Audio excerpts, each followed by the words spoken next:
ইতিমধ্যে আমাৰ মাজত আহি পাইছে অসমৰ মাননীয় মুখ্যমন্ত্ৰী ডক্টৰ হিমন্ত বিশ্ব ডাঙৰীয়া।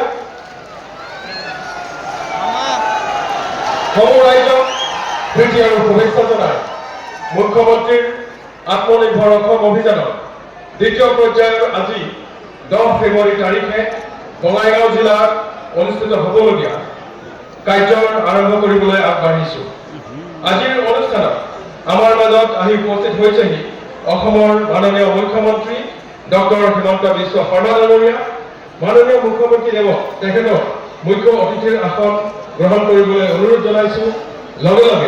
লগতে অন্যান্য বিশিষ্ট অতিথিবৃন্দকো তেওঁলোকৰ আসন গ্ৰহণ কৰিবলৈ অনুৰোধ জনালোঁ।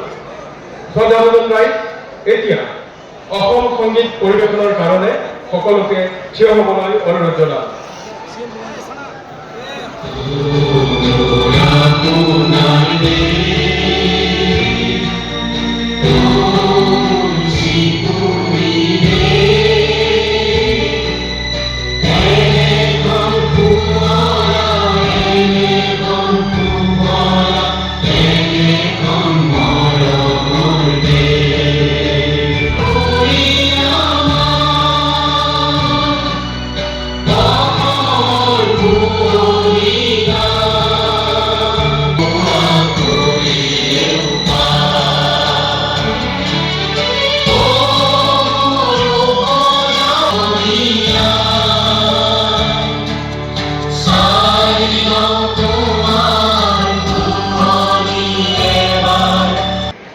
আমাৰ সকলোৰে প্ৰিয় অসমৰ মাননীয় মুখ্যমন্ত্ৰী শ্ৰীযুত হিমন্ত বিশ্ব শৰ্মা ডাঙৰীয়া,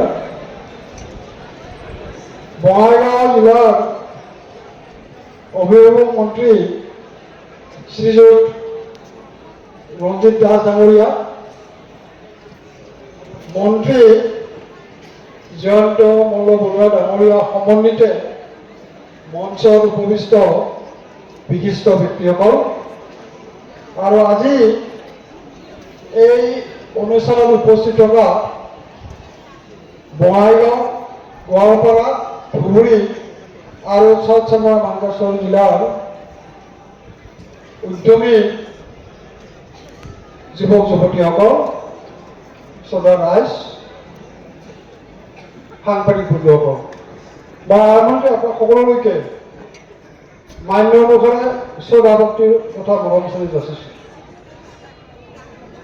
মই বিশেষ ক'ব বিচৰা নাই, মই এটা কথাই ক'ব বিচাৰিছোঁ যে আজি যিগৰাকী মুখ্যমন্ত্ৰীৰ নেতৃত্বত আমাৰ ৰাজ্যখন আগবঢ়াই গৈছে,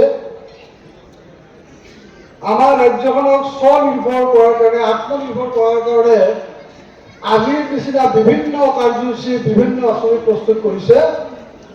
মই আজি এই যিসকল যুৱক যুৱতী আজি সভাত উপস্থিত হৈছে, মই তেওঁলোক এটাই সামনে আবেদন জনাম যে আমি মুখ্যমন্ত্ৰী ডাঙৰীয়াৰ যি সপোন, সেই সপোন বাস্তৱত ৰূপায়িত কৰাৰ ক্ষেত্ৰত যাতে আমি সকলোৱে মাননীয় মুখ্যমন্ত্ৰীৰ লগত আমি যাতে সহযোগ কৰোঁ, তাকেই মই আপোনালোকৰ ওচৰত আবেদন জনাইছোঁ, তাকেই মই আপোনালোকৰ ওচৰত কামনা কৰিছোঁ। আৰু মই এটা হাত